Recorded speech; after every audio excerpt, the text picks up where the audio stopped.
Lecture में जो आपको बताया था ट्रांसमिशन एरर में सबसे पहले बताया था कि पैरिटी चेक, क्या आप पैरिटी चेक के थ्रू किस तरह डाटा को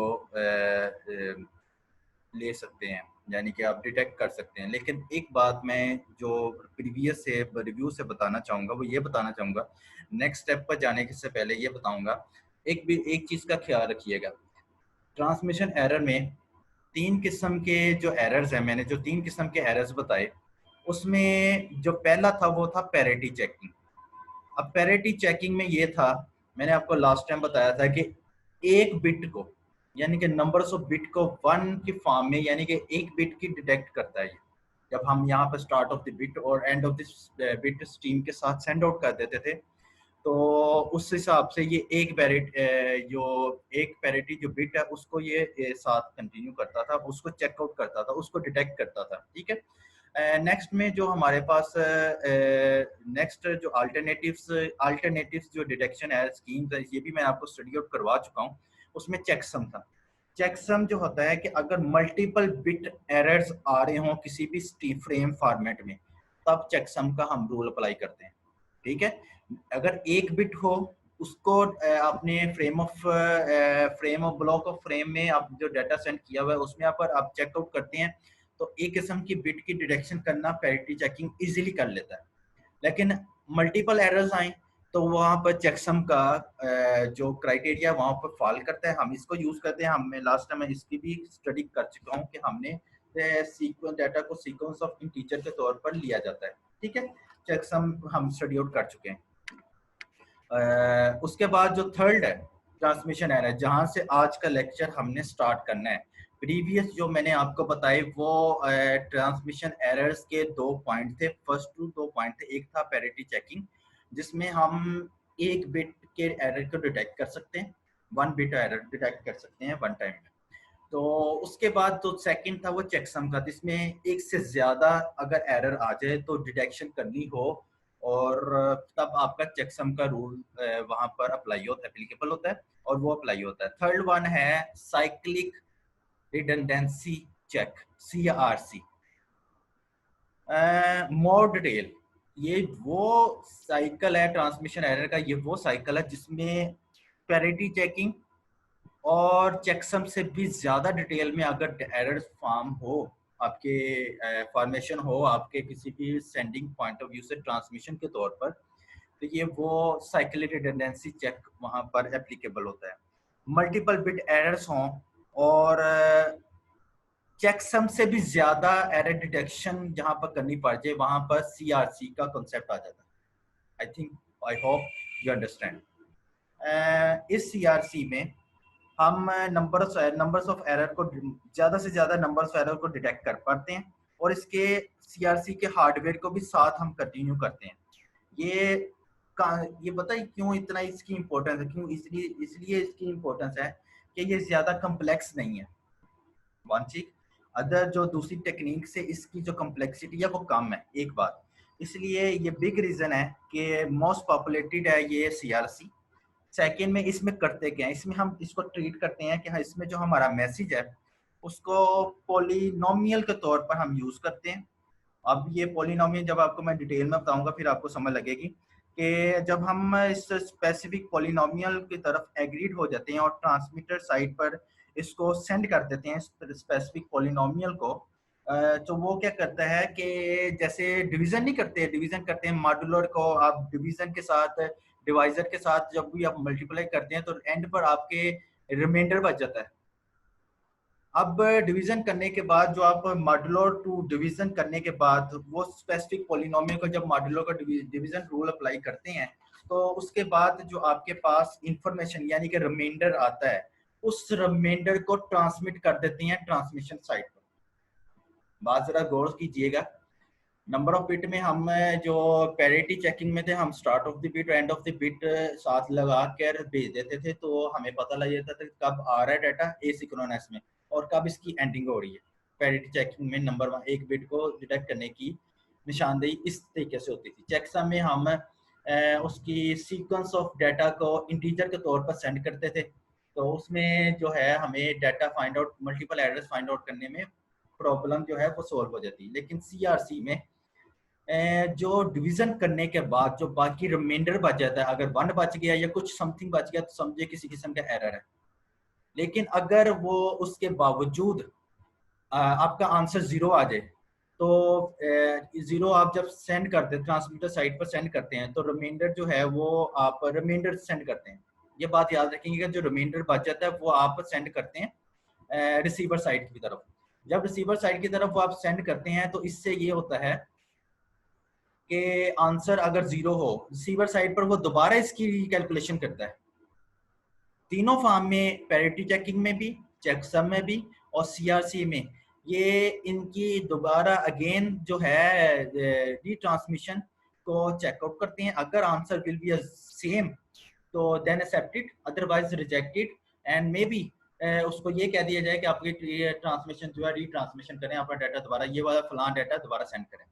तो इस सीआरसी में भी यही होता है कि आपका जो रिमाइंडर अगर वो 0 आ जाए, दोबारा चेक करने से, रिसीवर साइड पर चेक करने से बाद अगर वो 0 आ जाए तो वो देन एक्सेप्टेड है, अदरवाइज रिजेक्टेड या रीट्रांसमिशन की रिक्वेस्ट भेजी जा सकती है। ठीक है।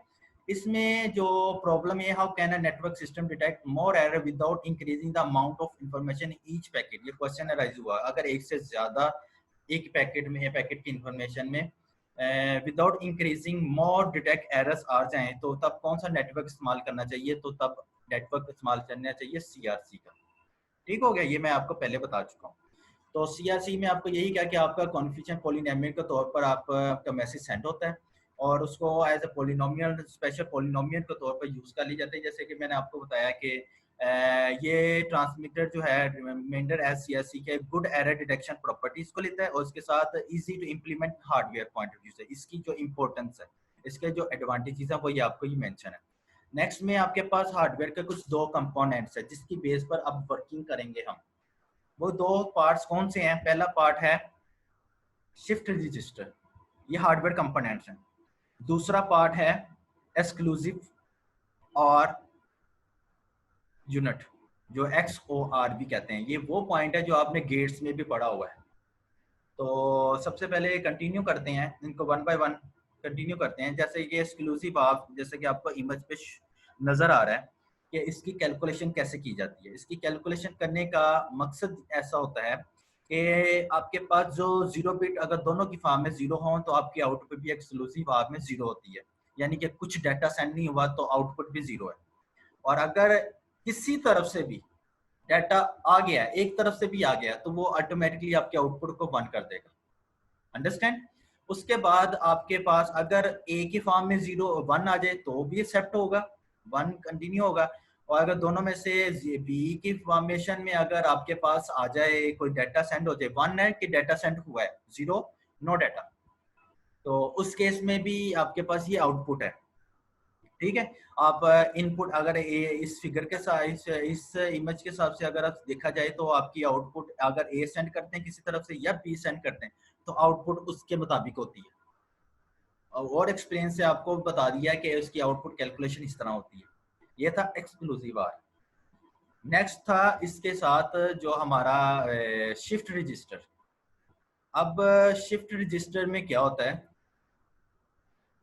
शिफ्ट रजिस्टर में जो ये दो ऑपरेशंस परफॉर्म करता है। पहला ऑपरेशन इनिशियलाइज का, इस तमाम बिट को पहले से सबसे पहले 0 कर देना। जब भी कोई डाटा सेंड करना उससे पहले तमाम बिट को 0 कर देना।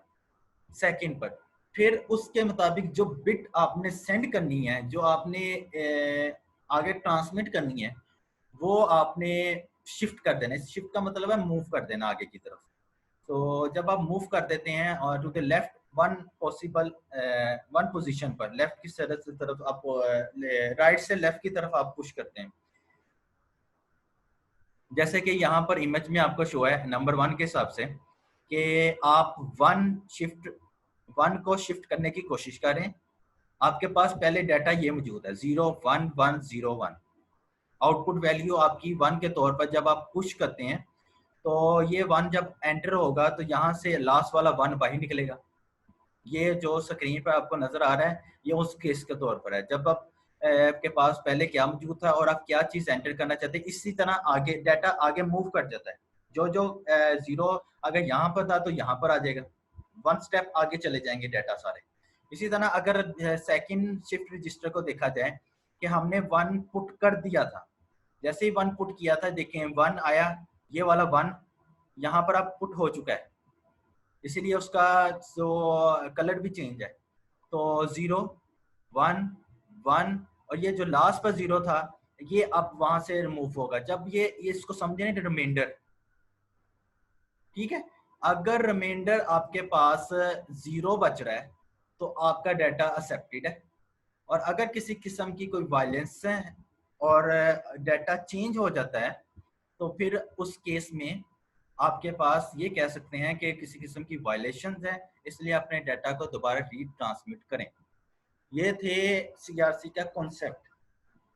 नेक्स्ट सीआरसी का कॉन्सेप्ट अभी कंटिन्यू है, उसमें ये है कि अगर चैप्टर नंबर 7 कंटिन्यूड ही है अभी, कि अगर हम इन ब्लॉक्स को जिसमें हमने शिफ्ट रजिस्टर हार्डवेयर 2 कंपोनेंट है, अगर हम उसको कंबाइन कर दें अगेन कि मैं कह रहा हूँ जो आपके 2 कंपोनेंट हार्डवेयर, एक है शिफ्ट रजिस्टर और एक है एक्सक्लूसिव आर, अगर इन दोनों को यूज करें कंबाइन करके तो तब क्या केस में इसमें क्या इंप्रूवमेंट है। फॉर एग्जांपल 16 बिट का सीआरसी है, हार्डवेयर है, उसको यूज कर रहे हैं, उसमें क्या कर रहे हैं 3 शिफ्ट रजिस्टर यूज कर रहे हैं, ये 1 2 एंड 3, और 3 ही आपके पास सॉरी रजिस्टर 1 2 एंड 3 और 3 किस्म के एक्सक्लूसिव आ रहे हैं, 3 शिफ्ट और 3 ही एक्सक्लूसिव आ, लेकिन इसमें एक डिफरेंस है। पहले वाले में डाटा जो है उसमें ब्लॉक्स हैं 5, अगले में 7 है, उससे अगले में 4 है, तो 5 7 4 का कॉम्बिनेशन है। कॉन्फ़िगरेशन इस तरह होनी है, इनपुट हमेशा आपकी राइट साइड से एंटर होती है, इससे इनपुट यहाँ से एंटर होगी, तो जो भी डाटा भेजा जाएगा सबसे पहले एक्सक्लूसिव होगा, फिर उसके बाद उसकी रजिस्टर में शिफ्ट रजिस्टर की तरफ आगे मूव करता है, यानी कि यहाँ से अगर 1 मूव करेंगे तो अगर 1 आया तो इधर से अगर 0 जाता है तो दोनों का एक्सक्लूसिव आर होगा, 0 1 1 तो 1 एंटर होगा, इसका अगर 0 आ जाए इसका 1 आ जाए तो फिर भी 1 जाएगा, दोनों का 0 होगा तो डेफिनेटली 0 ही रहेगा। तो इससे ये घबराने की जरूरत नहीं है कि डाटा अगर चेंज हो, तो वो मैं बात करूंगा अगर डाटा चेंज होकर पहुंचे तब क्या केस आएगा, तो अब हम क्या कहेंगे। अब इस फिलहाल आप ये देखें कि इनपुट मैंने की यहाँ पर ऑलरेडी 1 था, तो यहाँ से मैंने अगर 0 पुट किया तो 0 1 का एक्सक्लूसिव आप लें तो 1 आता है, अगर यहाँ पर मैं 0 यहाँ पर 1 है यहाँ पर 0 है, 1 पुट करना है तो 0 1 का 1 आएगा, अगर यहाँ पर भी 0 है पिंडी यहाँ पर भी 0 है तो 0 आएगा, ठीक है। दोनों पर अगर 1 है तो फिर भी यानी किसी किस्म का कोई लॉस नहीं होगा। अभी फिलहाल इतना ही समझे कि आपका एक्सक्लूसिव आप में से गुजरेगा तो वही एंटर होगा, अपने सारे डाटा को आगे पुश करेंगे, तो यहाँ से जो लास्ट पर अगर कुछ भी हो वो आगे मूव करेगा, और यहाँ पर जो बिट यहाँ पर ऊपर बस के तौर पर यहाँ पर जो बिट हो उसके साथ ये एक्सक्लूसिव और होगा, फिर से मैच कैलकुलेशन होगी और जो आंसर होगा वो आगे मूव करेगा। इसी तरह इसका रजिस्टर जितने भी हैं वो आगे मूव करेंगे, यहाँ पर लास्ट जो है वो यहाँ से मूव करेगा एक्सक्लूसिव आर में और ऊपर से एक बिट में डाटा आएगा, उसके साथ इसकी कैलकुलेशन होगी और फिर आगे मूव करेगा, जो लास्ट पर बचेगा वो फिर शुरू में जो आएगा उसके साथ कॉम्बिनेशन आ जाएगा, फिर यहाँ से जो इनपुट करेंगे फिर उसके साथ इसकी कैलकुलेशन अगेन होती रहेगी। ये थी कि अगर मैं कंबाइन कर दूं किसको, एक्सोर आर को और शिफ्ट को, तब क्या बनता है, ये वो कॉम्बिनेशन है। तो इसमें क्या करते हैं, इसमें जैसे ही डाटा आपके जैसे ही आपको आप डाटा शो भी है, सबको पहले इनिशियलाइज 0 कर दिया, फिर उसके बाद आपने जो डाटा सेंड करना है उसके मुताबिक चेंजेस आपको पता लगती रहती है, इसलिए इनिशियलाइज 0 करना बेहतर बनता है। कि कंप्यूट कर रहे हैं हम 16 बिट का सीआरसी, और रजिस्टर को जितने भी रजिस्टर इसमें 5 7 और 4 के कॉन्फ़िगरेशन के मुताबिक इनिशियलाइज उसको 0 कर दिया, फिर उसमें हम जो बिट्स शिफ्ट करने की कोशिश कर रहे हैं वो हमने एंटर करते हैं, तो वो पहले सबसे पहले एक्सक्लूसिव आर में से क्रॉस करती है, फिर आगे जाके रजिस्टर में आती है, तो सीआरसी फाउंड इन रजिस्टर, तो सीआरसी वहां पर इसकी वहां पर कॉम्बिनेशन फुलफिल होता है, वहां पर हमें वो रजिस्टर में फाइंड होता है कि यहाँ पर सीआरसी एप्लीकेबल है। ठीक हो गया। अब इसके साथ जो हमारी किस्म की यहाँ पर मैं एक बात करना चाहूंगा कि रिसीवर साइड पर अगर प्रोसेस 16 बिट का सीआरसी अगर प्रोसेस में हम रिपीट करते हैं, बात जरा गौर से सुनिएगा। और हाँ, अगर हम अपने कंप्यूटर जब डाटा ट्रांसमिट हो जाता है रिसीवर साइड पर, तो रिसीवर फिर मैंने आपको कहा था दोबारा से रिकैलकुलेशन करता है, सारे करते हैं, चेकसम में भी करते हैं, पैरिटी में भी चेक करते थे। तो जब वो इसको कंपेयर करेंगे अपने कंप्यूटर सीआरसी के साथ, अगर उसका रिजल्ट सेम हुआ तो वो that means there is no error in the frame. Otherwise, if have some errors in that frame, that will be a error detection. That will be fall in error detection concept. तो एक तो ये point हो गया। दूसरा point, अगर सोचें transmitter send करता है 16 बिट कोड और 0 सेंड करता है रिसीवर साइड पर, ठीक है, और 3 जो एक्सक्लूसिव आर हैं वो इन्वर्स कर देते हैं 16 बिट कोड को, और रिसीवर साइड पर जो डाटा रिसीव होता है वो 0 पहुंचता है उसकी तरफ, एक्सक्लूसिव ऑफ होने के बावजूद डाटा उसके पास 0 पहुंचता है रिसीवर साइड पर। तो देन आंसर अगर फिर भी 0 हो तो हमें तो 0 हासिल हो, इसका मतलब ये है कि प्रॉब्लम नहीं है सीआरसी में। अगर 0 एंटर किया है, अगर 0 मिल गया तो हम कहते हैं प्रॉब्लम नहीं है सीआरसी, लेकिन एक्चुअली वहां पर प्रॉब्लम होती है उस केस में कि जब आप 0 सेंड कर रहे थे, लिटिल बिट प्रॉब्लम है, बहुत माइनर सी प्रॉब्लम है, लेकिन सीआरसी सबसे बेस्ट वे में चल रहा है। बाकी कंपैरिजन करें, माइनर सा डिफरेंस ये है कि हम अगर 0 इनपुट करते हैं रिसीवर साइड पर, और जो 3 एक्सक्लूसिव आर मेंशन है यहाँ पर 1, 2 एंड 3, ये उस बिट को चेंज करने के बावजूद उसकी बिट को दोबारा 0 कर दे, यानी कि कोई किसी किस्म की खराबी हो, उस खराबी के बावजूद डाटा हमें बिल्कुल सही मिले, 0 ही मिला, लेकिन meanwhile in between something a problem, तो एरर तो है वहां पर किस्म का छोटा सा प्रॉब्लम, तो उसको भी किसी प्रोसीजर के मुताबिक कवर कर लिया जाता है। ठीक हो गया। नेक्स्ट जो हमारे पास स्लाइड में मेंशन आउट है वो है direct point two point communication. अब डायरेक्ट पॉइंट टू पॉइंट जो कम्युनिकेशन है उसमें, उससे पहले मैं आपसे एक बात करूंगा कि अगर मेरे पास एक क्वेश्चन हो और वो सब फिट हो रहा हो फ्रेम ऑफ सीआरसी इंफॉर्मेशन के मुताबिक, सीआरसी की जो इंफॉर्मेशन है उसके मुताबिक वहाँ पर एप्लीकेबल और फिट भी हो रहा हो, तो वहाँ पर हम कौन सा जो हम वहाँ पर एक फ्रेम फॉर्मेट जो इस्तेमाल कर रहे हैं वो RC232 यानी कि रिकमेंडेड स्टैंडर्ड 232 को यूज़ करें।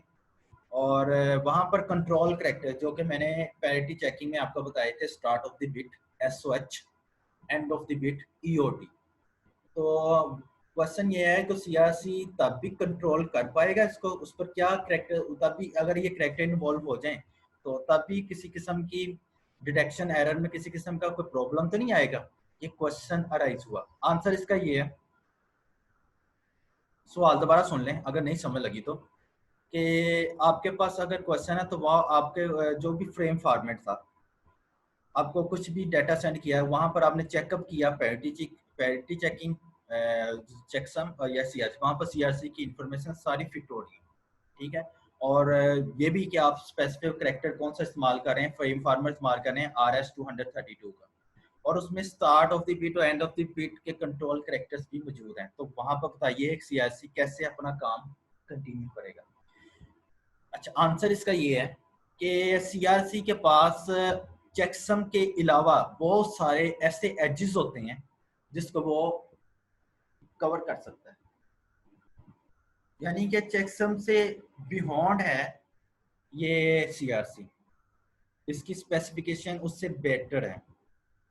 और इस केस में सिंगल बिट, अगर सिंगल बिट एरर आए, अगर जो केस ऊपर मैंने आपको बताया, अगर उसमें सिंगल बिट एरर आए तो वहां पर तो हम कहेंगे पैरिटी चेकिंग बहुत परफेक्ट काम करेगा अगर एक बिट एरर हो तो। लेकिन अगर सिंगल बिट एरर के साथ तो काम करेगा तो पैरिटी डिटेक्ट इजीली हो। लेकिन अगर बर्स्ट एरर हो, बर्स्ट एरर कहते हैं कि ग्रुप ऑफ बिट्स अफेक्टेड एक से ज्यादा बिट्स वहां पर अफेक्टेड हों तो वहां पर CRC detect better than others. Better than others means checksum and parity, वहां पर सीआरसी का कॉन्सेप्ट आएगा। ये सिचुएशन को देखकर आपको हैंडल करना पड़ेगा कि किस किस्म का एरर, अगर एक बिट एरर है तो वहां पर आप पैरिटी चेकिंग करेंगे, अगर 2 या 3 किस्म की एरर्स हैं तो आप चेकसम कर सकते हैं। अगर इससे ज्यादा एरर्स आपके फ्रेम ऑफ फॉर्मेट में है, उसको आप कंटिन्यूस करना चाह रहे हैं, उसको आप खत्म नहीं करना, फिनिश नहीं करना चाह रहे, तो वहां पर सीआरसी का कॉन्सेप्ट आता है। अच्छा, तो वहां पर एक किस्म का यहाँ पर जैसे कि आपको CRC can detect the following errors better than checksum. Vertical errors कौन, बिट्स एरर आपको बता दिया कि changing a small set of bits near a specific location caused by the, ये बर्ड्स एरर आ सकती हैं लाइटनिंग की तरफ से आ सकते हैं, इलेक्ट्रिकल मोटर स्टार्ट की तरफ से आ सकते हैं, किसी किस्म का भी ऐसे हो सकता है कि आपकी जो एरर, आपके जो डाटा सेंड हुआ है उसमें किसी किस्म का लॉस आ गया या मिसिंग हो गई है, आपका बिट मिसिंग होगी एक से ज्यादा में, तो उसको बर्स्ट एरर कहते हैं। इसका सेकंड फॉर्म जो मैंने आपको बताई कि group of bits affected, that is burst error. इसके साथ साथ आपको जो फर्स्ट वन पर आपको वर्टिकल एरर नजर आ रहा है उसका ये है कि अगर आपका हार्डवेयर फेल हो जाए तो उस किस्म के एरर को कहते हैं वर्टिकल एरर, जिसमें आपके फ्रेम टू फ्रेम सेंड हो रहे हैं, कैरेक्टर टू कैरेक्टर सेंड हो जा रहे हैं, ट्रांसमिट हो जा रहे हैं ट्रांसमीटर साइड पर। जब फ्रेम टू फ्रेम सेंड होते चले जा रहे हैं हार्डवेयर, तो वो वहां पर एरर अक्कर होता है, क्योंकि कवर नहीं कर पाते, एक फ्रेम जा रहा है उसका दूसरा तीसरा चौथा, इस तरह कंटिन्यू 1 2 3 4 के साथ कंटिन्यू होते जा रहे हैं। तो अगर कंटिन्यूसली सेंड होते जा रहे हैं ट्रांसमीटर साइड पर तो ये एरर है। तो इस किस्म के हार्डवेयर एरर को कहते हैं वर्टिकल एरर, कि हर हर पहले 2 बिट, किसी भी फ्रेम के पहले 2 बिट, हर फ्रेम के पहले 2 बिट में प्रॉब्लम आए या मिसिंग हो, तो तब चेंजेस कैसे इन्वॉल्व, तब हम उस किस्म को वर्टिकल एरर कहते हैं। और उसको हम कैसे मैनेज करेंगे, यानी कि वो हो सकता है कि view as a vertical missing bit, change bit या लॉस बिट, 3 किस्म की हो सकती है। या तो हम कहते हैं ना वहां पर वर्टिकल साइड, हम जो डाटा सेंड कह रहे हैं आप कहेंगे कि डाटा तो वर्टिकल साइड ने जो भी है कि हॉरिजॉन्टली शो हो रहा है, लेकिन यहाँ पर डाटा का व्यू के हिसाब से वर्टिकल हो रहा होता है, देखने के हिसाब से वर्टिकल मिसिंग होती है बिट, चेंज बिट या किसी किस्म की चेंजेस आए तब, या आपकी बिट ही लॉस्ट कर दे, तो वो वर्टिकल एरर कहलाता है। तो इस फॉर्मेट में इसका हल क्या है, सीआरसी है कि easily detect vertical error and burst error. तो ये जो आपके पास स्लाइड में भी है कि वर्टिकल एरर हो या बर्स्ट एरर हो, तो सीआरसी बेस्ट वे में काम करता है to detect multiple errors.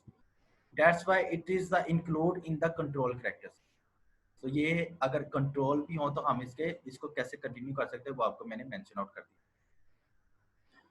Frame format और एरर डिटेक्शन में जो आपके पास कॉम्बिनेशन है वो इस तरह है कि आपके पास frame modified frame format including, उसमें जैसे आप लास्ट टाइम आपके भेजते थे, ये आपको इमेज में नजर आ रहा है, आपके पास जो आप पहले पैरिटी चेकिंग में SOH start of the bit use करते थे, ये आपका डाटा है जो आपने सेंड किया, और ये to end of the frame, इसके साथ आप 8 बिट का सीआरसी लगा देते हैं।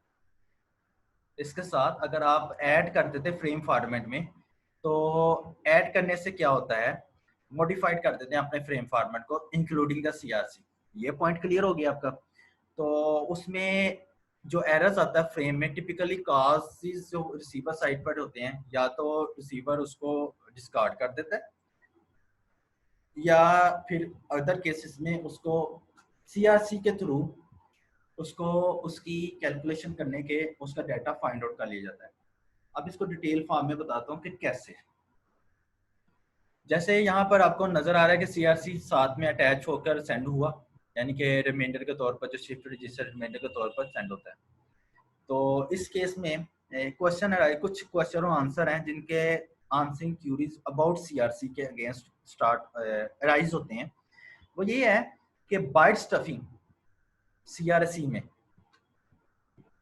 बाइट स्टफिंग सीआरसी में जरूरी है, क्योंकि सीआरसी में इनके फ्रेम में बाइट स्टफिंग हो सकती है। तो इसका आंसर क्या होगा, एक चीज कि ये डिपेंड करता है कि आपका एरर किस किस्म का है। इसका आंसर बता रहा हूँ, क्वेश्चन फिर राइज कर देता हूँ कि बाइट स्टफिंग सीआरसी में हो सकती है कि नहीं हो सकती, इसको कैसे फ्रेम में इंक्लूड करेंगे बाइट स्टफिंग को। तो इसका आंसर ये है, ये डिपेंड करता है कि किस टाइप का एरर मौजूद है। Depend upon what type of the specific error has expect there. इसके दो स्पेसिफिकेशन के हिसाब से दो टाइप्स ऑफ एरर, अगर या तो बिट चेंज हो जाए या लॉस्ट हो जाए। एक बिट कैन बी चेंज हो जाए लेकिन लॉस्ट ना हो, मौजूद है लेकिन चेंज, 0 थी 1 होगी, 1 थी तो 0 होगी, लेकिन लॉस ना हो। सेकंड पॉइंट में अगर इन केस बिट आपकी लॉस्ट हो जाए, तो दोनों केस को मैं रिव्यू करवाता हूँ कि अगर पहले केस में बिट चेंज हो जाए तब इसका आंसर क्या होगा, बाइट स्टफिंग वहां पर इंप्लीमेंट होनी चाहिए कि नहीं होनी चाहिए। In this case where the bit can be change, जहां पर बिट चेंज हो जाए तो वहां पर बाइट स्टफिंग इंपॉर्टेंट नहीं है। क्यों? क्योंकि रिसीवर ऑटोमेटिकली जानता है कि आफ्टर ईओटी, ये आफ्टर ईओटी मुझे नेक्स्ट दो करेक्टर सीआरसी के मिल जाएंगे।